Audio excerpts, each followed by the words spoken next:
വാക്ക് തന്നിട്ടുണ്ട്. അതിന്റെ പേരിലാണ് ഞാൻ ഇന്ന് ഇപ്പോൾ ഇവിടെ നിന്ന് പോകുന്നത്. അല്ല 5 മണിക്ക് മന്ത്രി വന്ന് അവർ പറയുന്ന വാക്ക് എനിക്ക് തൃപ്തികരമല്ല, അവർ തന്ന മറുപടി എനിക്ക് തൃപ്തികരമല്ലെങ്കിൽ വീണ്ടും ഈ സമരം തുടരും. ഇതുപോലെ ആയിരിക്കില്ല ആ സമരം ഇതുപോലെ ആയിരിക്കത്തില്ല എന്ന് മാത്രം മന്ത്രി അറിഞ്ഞാൽ മാത്രം മതി. ഞങ്ങൾ 5 തെങ്ങ് മൊത്തം ഇളകും. ഇതുപോലെ ആയിരിക്കത്തില്ല ആ സമരം. ഞാൻ സമരം തുടരി 5 തെങ്ങ് എന്റെ കൂടെ നിൽക്കാൻ എനിക്ക് അച്ഛൻ വാക്ക് തന്നിട്ടുണ്ട്. അതിന്റെ പേരിലാണ് ഞാൻ ഇന്ന് ഇപ്പോൾ ഇവിടെ നിന്ന് പോകുന്നത്. അല്ല 5 മണിക്ക് മന്ത്രി വന്ന് അവർ പറയുന്ന വാക്ക് എനിക്ക് തൃപ്തികരമല്ല, അവർ തന്ന മറുപടി എനിക്ക് തൃപ്തികരമല്ലെങ്കിൽ വീണ്ടും ഈ സമരം തുടരും. ഇതുപോലെ ആയിരിക്കൂല ആ സമരം ഇതുപോലെ ആയിരിക്കത്തില്ല എന്ന് മാത്രം മന്ത്രി അറിഞ്ഞാൽ മാത്രം. എന്റെ സുഹൃത്തുക്കളെ, ഇത്തവണ നമ്മുടെ തീരപ്രദേശത്തുള്ള ആളുകള് ആർക്കാണ് വോട്ട് ചെയ്തത് എന്നൊന്നും എനിക്കറിയില്ല. സോഷ്യൽ മീഡിയയിൽ നമുക്ക് പൊതുവെ പരിശോധിച്ചാൽ അങ്ങനെ കിട്ടുമെന്നില്ല. പക്ഷേ തീരപ്രദേശത്തെ ആളുകള് മന്ത്രിമാർ വന്ന് ഞങ്ങൾക്ക് കൃത്യമായിട്ട് ഉത്തരം തന്നില്ലെങ്കിൽ നിങ്ങൾ അറിയും ഈ നാട്ടുകാരുടെ ചൂട് എന്താണ് എന്ന രീതിയിലൊക്കെ സംസാരിക്കേണ്ട അവസ്ഥയിലേക്ക് എത്തിക്കുന്നുവല്ലോ ഓരോ സിറ്റുവേഷനും എന്നുള്ളതാണ്. ജനാധിപത്യത്തിൽ ജനങ്ങൾക്ക് തന്നെയാണ് ഏറ്റവും പ്രാധാന്യമുള്ളത്, വേറൊരാൾക്കുമില്ല. കഴിഞ്ഞ 8 ദിവസമായി ഒരു കുടുംബത്തിലെ 3 പേര് കാണാതായിട്ട്, ഈ സംസാരിച്ചുകൊണ്ടിരിക്കുന്ന പെൺകുട്ടിയുടെ ഭർത്താവിനെയും കാണാതായിട്ട് കഴിഞ്ഞ 8 ദിവസമാകുന്നു. മക്കളോട് ജോലിക്ക് പോയിരിക്കുകയാണെന്ന് ആ ചെറിയ പിഞ്ചു കുഞ്ഞുങ്ങളോട് പറഞ്ഞ് സത്യം പറഞ്ഞു കഴിഞ്ഞാൽ ആ അമ്മയ്ക്ക് മടുത്തിട്ടുണ്ടായിരിക്കും. ഇന്ന് ആ കുഞ്ഞുങ്ങളെയും കൊണ്ട് അവർ സമരത്തിനിറങ്ങി. നടു റോട്ടിൽ പോയിരുന്ന് സമരം ചെയ്യുകയായിരുന്നു ആ ഒരു സ്ത്രീ. എന്റെ പൊന്നു സുഹൃത്തുക്കളെ, നിങ്ങളൊന്ന് ആലോചിച്ച് നോക്കി, നമ്മുടെ സിസ്റ്റം, നമ്മുടെ ഗവേണൻസ് എവിടേക്കാണ് പോണത്, എന്താണ് ചെയ്യുന്നത്? കാണാതാവുക എന്ന്, അതും കടലിൽ കാണാതാവുക എന്ന് പറയുന്ന ആ ഒരു സംഭവം ഉണ്ടായ ഒരു നിമിഷം തന്നെ, ആ വ്യക്തിക്ക് വേണ്ടിയിട്ട് അന്വേഷണം ആരംഭിക്കേണ്ടതല്ലേ എന്നുള്ളതാണ് നാട്ടുകാരൊക്കെ ചോദിക്കുന്നത്. സ്വാഭാവികമായിട്ടും ഇപ്പോഴാണ് പ്രിവിലേജ്ഡ് പേഴ്സൺസും പ്രിവിലേജ് ഇല്ലാത്ത ആളുകളും തമ്മിലൊരു വ്യത്യാസം നമുക്കൊക്കെ മനസ്സിലാവുന്നത്. സോഷ്യൽ മീഡിയയിൽ ഇപ്പൊ ചർച്ച അതാണ്, എന്താണ് പ്രിവിലേജ് എന്നൊക്കെ ചോദിക്കുന്നു. നിങ്ങൾ ഇതിന്റെ സ്ഥാനത്ത് നിങ്ങൾ ഒന്നും വിചാരിക്കേണ്ട. പാലക്കാട് എങ്ങാണ്ടുള്ള ഒരു കഞ്ചാവ് അടിച്ച ഒരുത്തനെ അവൻ ഏതോ മലയുടെ ഇടുക്കിലെങ്ങാൻ കുടുങ്ങിക്കെടുക്കുമ്പോൾ അവനെ പുറത്തേക്ക് എടുക്കാൻ വേണ്ടിയിട്ട് എന്തൊരു ത്വരയായിരുന്നു. ഈ നാട്ടുകാർക്ക് ആർക്കെങ്കിലും എന്തെങ്കിലും ഗുണമുള്ള ഒരുത്തനെ ഏതെങ്കിലും കാട്ടുമോ കടലിൽ നിന്നും എടുത്തുകൊണ്ടുവരാച്ചാൽ കാര്യമുണ്ടോ? അമ്മാതിരി വട്ടം വരെയും കഞ്ചാവിനൊക്കെ പിടിച്ചുകൊണ്ടുവരാൻ വേണ്ടിയിട്ട് ഒരു സ്റ്റേറ്റും രാജ്യം മുഴുവൻ ഇറങ്ങി തിരിച്ചിട്ടുണ്ടെന്ന് മനസ്സിലാക്കണം.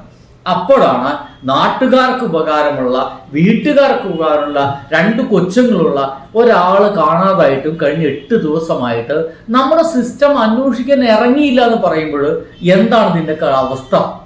അവസാനം പറയുകയാണ്, ഇന്ന് 5 മണിക്ക്, ഞാനിപ്പോ ഇത് വീഡിയോ എടുക്കുന്ന സമയത്ത് 5 മണിയാണ്, ഇന്ന് 5 മണിക്ക് മന്ത്രി വന്ന് ഞങ്ങൾക്കൊരു ഉത്തരം തരണം, ആ ഉത്തരം തൃപ്തികരമല്ല എങ്കിൽ 5 തെങ്ങ് മുഴുവൻ ഇളകുമെന്ന് ആ ഒരു സ്ത്രീക്ക് പറയേണ്ട ഒരു അവസ്ഥയിലേക്ക് എത്തിക്കുന്നുവെങ്കിൽ അത് തീർച്ചയായിട്ടും നമ്മുടെ സിസ്റ്റത്തിന്റെ, ഗവേണൻസിന്റെ ഒരു പരാജയമാണ് എന്ന കാര്യത്തിൽ ഒരു സംശയവുമില്ല. എന്തായാലും മന്ത്രിക്ക് ഇപ്പോൾ സോഷ്യൽ മീഡിയ പറയുന്നത് കടലേതാ കരയേതാ എന്നൊന്നും അറിയാത്ത ആളാണ് മന്ത്രി എന്ന് അറിയത്തില്ല. അത് ഒരു തരത്തിൽ പറഞ്ഞു കഴിഞ്ഞാൽ അത് അങ്ങനത്തെ ഒരു വാക്ക് ആദ്യം പറഞ്ഞ മനുഷ്യന്റെ ഒരാളാണ്. അത് നമ്മുടെ എന്താണ് ഡോക്ടർ അരുൺകുമാറാണ്. ഒന്ന് കേട്ടോക്കെ.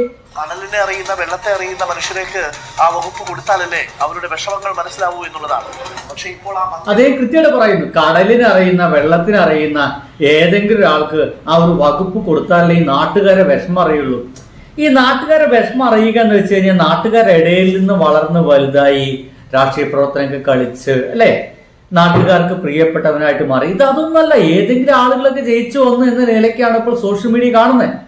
ഇവരുടെ പ്രശ്നങ്ങൾ കേൾക്കുകയോ അതിന് അനുകൂലമായിട്ടുള്ള ഒരു മറുപടി നൽകുകയോ ചെയ്യുന്നില്ല എന്ന ആക്ഷേപം ഉണ്ടാകുമ്പോൾ ഈ സ്ഥലത്തേക്ക് മന്ത്രി എത്തണം, അവരുമായി നേരിട്ട് സംസാരിക്കണം. ഈ അവരുടെ പ്രിയപ്പെട്ടവരാണ്. ഒരിടത്ത് വിഴിഞ്ഞത്ത് നഷ്ടപ്പെട്ടിരിക്കുന്നത് ജോണിനെയാണ്, ഒരു അച്ഛനെയാണ്. അവിടെ നീണ്ടകരയിലേക്ക് പോയാൽ ഗൗതം ഒരു മകനാണ്. ഷിജിൻ എന്ന് പറയുന്ന 2 കുഞ്ഞുങ്ങളുടെ അച്ഛനാണ്. അവർക്കൊക്കെ വീട്ടുകാരെ കാത്തിരിപ്പാണ്. അപ്പോൾ ഇവരുടെയൊക്കെ തീതിരുന്ന മനസ്സുമായിട്ടിരിക്കുന്ന സമയത്ത് നിങ്ങൾ AC റൂമിൽ ഇരിക്കുകയല്ല വേണ്ടത്. കൃത്യമായിട്ടും അരുൺകുമാറൊക്കെ വൃത്തിയായിട്ട് പറഞ്ഞു, ഈ സമയത്ത് നിങ്ങൾ AC മുറിയിൽ ഇരുന്നിട്ട് കാര്യങ്ങൾ എന്താ പറയുക നിയന്ത്രിക്കല്ലേ വേണ്ടത്, നിങ്ങൾ കരയിലേക്ക് ഇറങ്ങണം, അവരെ പോയി കാണാം, ആ കടലോരത്ത് പോയിട്ട് അവരെ പോയി കാണണം. കാരണം മന്ത്രിമാരൊക്കെ വരിക എന്ന് വെച്ച് കഴിഞ്ഞാൽ അത് വലിയ ആശ്വാസമാണ്. അല്ലേ? നിങ്ങൾ ആലോചിക്കുക, നമ്മുടെ നാട്ടിൽ വലിയ പ്രശ്നം ഉണ്ടായി, വലിയ പ്രളയം ഉണ്ടായി, വെള്ളം കയറി, ആകെ പ്രശ്നമായി. ഒന്നും വേണ്ട, നമ്മുടെ അതുമായി ഉത്തരവാദിത്തപ്പെട്ട ഏതെങ്കിലും ഒരു മന്ത്രിമാർ നമ്മുടെ വീട്ടിലേക്ക് കയറി വരുന്നു. എന്താ നിങ്ങളുടെ പ്രശ്നം? ഒക്കെ ഞാൻ നേരാക്കി തരാം എന്ന് പറയുന്ന ഒരു വാക്കുണ്ടല്ലോ. ആ ഒരു വാക്ക് നമ്മളെപ്പോലുള്ള സാധാരണക്കാർക്ക് ഉണ്ടാക്കിയെടുക്കുന്ന ഒരു ഊർജം, ജീവിക്കാനുള്ള ഊർജം ഭയങ്കരമായിരിക്കും. ഇവിടെ ഒന്നും ചെയ്യേണ്ട, മന്ത്രി അവിടെ നിന്ന് എത്തിയാൽ മതി. പക്ഷെ മന്ത്രിമാർക്ക് തീരപ്രദേശത്തേക്ക് പോകാൻ പേടി. ഇവിടെ എന്തുവാ തീരപ്രദേശത്ത് ആൾക്കാരെ കണ്ടാൽ തിന്നു. എന്റെ തൊട്ടടുത്ത് തീരപ്രദേശമാണ് പൊന്നാനി. എനിക്കറിയാം നാട്ടുകാരെ, എത്രത്തോളം സ്നേഹം കൊണ്ട് നമ്മളെ പൊതിയുന്നവരാണ് ആ നാട്ടുകാരെന്നറിയാം. നമ്മൾക്കൊരു ഉച്ചയ്ക്ക് ഭക്ഷണം കഴിക്കാൻ പറ്റില്ല. നിങ്ങൾ അവിടെ ഏതെങ്കിലും വീട്ടിൽ പോയിട്ട് അമ്മ ഒരല്പം ഭക്ഷണം തരൂ എന്നുള്ളൊരു വർത്തമാനം എന്ന് പറഞ്ഞു നോക്കി. എന്തൊരു സ്നേഹമായിരിക്കും അറിയാവോ. തീറ്റിച്ച് വയറ് പൊട്ടിക്കും ചിലപ്പോൾ നമ്മളെ. അങ്ങനെ ഇടപെടുന്ന മനുഷ്യരാണ്. ആ ആളുകളെ കുറിച്ചിട്ടാണ് എന്തോ അടുക്കാൻ പറ്റാത്ത ആളുകളാണ്, പ്രശ്നക്കാരായിട്ടുള്ള ആളുകളാണ്. ആരായാലും പ്രതികരിച്ചു പോലുള്ളൂ. കഴിഞ്ഞ 8 ദിവസമായിട്ട് അവരെ മകനെ കാണാനില്ല, ഭർത്താവിനെ കാണാനില്ല, അച്ഛനെ കാണാനില്ല. അതിനെപ്പറ്റി അന്വേഷിക്കാൻ പറഞ്ഞിട്ട് ഒരാൾ അന്വേഷിക്കുന്നില്ലെന്ന് വെച്ച് കഴിഞ്ഞാൽ ഭ്രാന്ത് പിടിക്കില്ലടോ മനുഷ്യന്മാർക്ക്. അതിന്റെ ഭാഗമായിട്ടുള്ള ഈ പാവങ്ങളൊക്കെ ഇറങ്ങി പോകുന്നേ. എന്തായാലും ഇപ്പൊ ആളുകളൊക്കെ പറയുന്ന കുത്തിയിലെ അനുഭവിക്ക്, നിങ്ങൾ കുത്തിയതിന്റെ ഭാഗമായിട്ട് നിങ്ങൾ അനുഭവിക്കുന്നത്. അത്തരം വാക്കുകൾ പറയേണ്ട സമയമല്ല ഇത്. ശരിയാണ്, നമുക്ക് നല്ലൊരു നേതാവ് ഉണ്ടായിരുന്നു, പിണറായി വിജയൻ എന്നായിരുന്നു പേര്. അദ്ദേഹം ഗംഭീരമായിരുന്നു. ഇങ്ങനത്തുള്ള എന്ത് വിഷയം ഉണ്ടായിക്കഴിഞ്ഞാലും ആ പ്രദേശത്തേക്ക് ഓടിയെത്തുമായിരുന്നു. നാട്ടുകാർക്ക് ഭയങ്കര ആശ്വാസം കൊടുക്കുമായിരുന്നു. അദ്ദേഹത്തിന് വൈകുന്നേരങ്ങളിലുള്ള വർത്തമാനങ്ങൾ കേൾക്കാൻ വേണ്ടി ആളുകൾ തെങ്ങിക്കൂടിയിരുന്നു. ശരിയാണ്, മാറി, കാലം മാറി. പുതിയ ആളുകൾ വന്നു, ചിരിക്കുന്ന മുഖ്യമന്ത്രിമാർ വന്നു, ചിരിക്കുന്ന മന്ത്രിമാർ വന്നു, രസകരമായി തമാശ പറയുന്ന സിറ്റുവേഷൻസ് ഒക്കെ വന്നു. അങ്ങനെയുള്ള സിറ്റുവേഷൻസിൽ ഇങ്ങനെ എന്തെങ്കിലുമൊക്കെ ഒരു പാളിച്ച സംഭവിക്കുമ്പോൾ ഇങ്ങനെ എന്താ പറയുക, അവരെ തകർത്ത് കളയില്ല. എല്ലാ മന്ത്രിമാരും ഗംഭീരമായിട്ട് പ്രവർത്തിക്കുന്നുണ്ട്. പക്ഷേ ഈ ഫിഷറീസ് മന്ത്രിക്ക് എന്താണ് സംഭവിച്ചെന്ന് ചോദിക്കുമ്പോൾ ഇന്ന് തന്നെ പത്രസമ്മേളനത്തിൽ ചോദ്യം വന്നു. ഇതൊന്ന് കണ്ടോക്കി.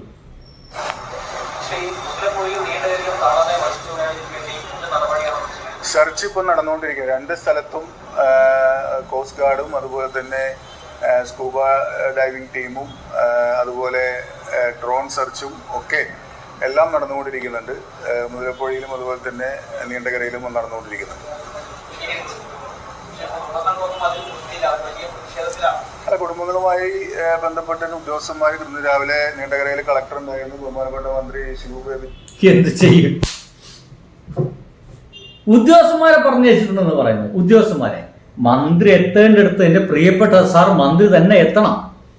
അല്ലെങ്കിൽ ഏതെങ്കിലും ഉദ്യോഗസ്ഥന്മാരെ പറഞ്ഞയച്ച കാര്യമില്ല, ഏതെങ്കിലും ദൂതന്മാരെ പറഞ്ഞയക്കലല്ല.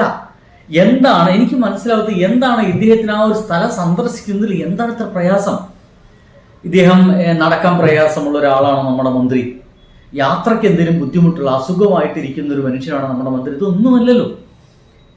ഈ മനുഷ്യന്, നമ്മുടെ ഈ മന്ത്രിക്ക് ഒന്ന് അവിടെ പോയാൽ എന്താ? എനിക്കതാ മനസ്സിലാവത്തെ. ഇദ്ദേഹം അവിടെ ഒന്ന് പോയിട്ട് അവരോടൊന്ന് സംസാരിച്ചാൽ എന്താ? ചിലപ്പോൾ അവർ ഹാർഷായിട്ട് പെരുമാറുണ്ടായിരിക്കും. താങ്കളെ സംരക്ഷിക്കാൻ ഇവിടെ പോലീസ് സേനയില്ലേ, പോലീസ് സന്നാഹമില്ലേ, സംരക്ഷിക്കാൻ ഇവിടെ സേനയില്ലേ? ആ നാട്ടുകാരോട് സംസാരിക്കുക, അവരുടെ പ്രശ്നങ്ങൾ മനസ്സിലാക്കുക, അവരെ സമാധാനിപ്പിക്കുക. ഇതൊക്കെ ഈ സമയത്ത് വേണ്ടത്. ചിലപ്പോൾ രക്ഷിക്കാൻ കഴിഞ്ഞില്ലെന്ന് വരാം. എങ്കിലും നമ്മളവിടെ പോവുക, അവർക്കൊരു ആശ്വാസം നൽകുക എന്ന് പറയുന്നത് അതൊക്കെ ഒരു മനുഷ്യത്വപരമായിട്ടുള്ള കാര്യങ്ങളല്ലേ. അതുപോലും ചെയ്യാൻ കഴിയാതെ ഏതെങ്കിലും ഒരാളെ പറഞ്ഞേക്കുക എന്ന് പറയുമ്പോൾ ഉണ്ടായിരുന്നു.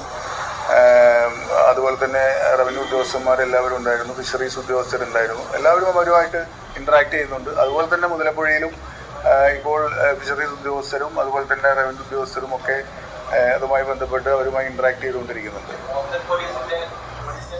അതൊക്കെ ശരിയാണ്, എല്ലാവരും അവിടെ പോകുന്നുണ്ട്, അവരുമായിട്ട് ഇന്ററാക്ട് ചെയ്യുന്നുണ്ട്. പക്ഷെ അതല്ലല്ലോ വേണ്ടത്. ഇവിടെ വേണ്ടത് നമ്മുടെ മന്ത്രി അവിടേക്ക് എത്തുന്നുണ്ടോ, ഉത്തരവാദിത്തപ്പെട്ട മന്ത്രി എന്ന് പറയാം അല്ലേ. ഇവിടെ ഫിഷറുമായി ബന്ധപ്പെട്ട കാര്യമാണ്, കടലുമായി ബന്ധപ്പെട്ട. അപ്പൊ ഫിഷറീസ് മന്ത്രിയാണ് അവിടെ എത്തേണ്ടത്. ആ മന്ത്രി അവിടെ എത്തുന്നുണ്ടോ? ആ മന്ത്രി എത്തണമെന്നാണ് ആ ഒരു വീട്ടുകാർ പറയുന്നത്. ഇപ്പൊ തന്നെ പള്ളിരച്ചൻ പറഞ്ഞുകൊണ്ട് മാത്രം ഞാൻ പിൻവാങ്ങുന്നു. ആ ഒരു മന്ത്രി എത്തിയാൽ മാത്രമാണ് ഞാൻ അവിടുന്ന് ഈ സമരം അവസാനിപ്പിക്കുകയുള്ളൂ എന്ന് കൃത്യമായിട്ട് അവർ പറയുന്നുണ്ട്. എന്തൊക്കെയായാലും എനിക്കിപ്പോൾ മനസ്സിലാവുന്നത്, അല്ലെങ്കിൽ നമുക്ക് എല്ലാവർക്കും മനസ്സിലാക്കാൻ കഴിയുന്നത്, സിസ്റ്റം മൊത്തം തകരാറിലായിരിക്കുന്നു. ആരോഗ്യരംഗമായാലും നമ്മുടെ ഇനിയിപ്പോൾ ഇപ്പതാ ഈ പൈസ ബാങ്ക് വഴി കൊടുക്കുള്ളൂ എന്ന് പറയുന്നു, അതായാലും നമ്മുടെ ഈ ഫിഷറീസ് രംഗമായാലും ഗതാഗതമായാലും മൊത്തം എന്തോ ഒരു കെട്ടഴിഞ്ഞ് കിടക്കുകയാണ്. ഒന്ന് മുറുക്കി കെട്ടാൻ ആരുമില്ലാത്ത പോലെ, ഒരു നേതാവ് നഷ്ടപ്പെട്ടതുപോലെ, ഒരു കപ്പലിൻ്റെ നേതാവ് മരണപ്പെട്ടതുപോലെ എന്തോ ആടി ഉലഞ്ഞുകൊണ്ടിരിക്കുകയാണ്. ബൈ.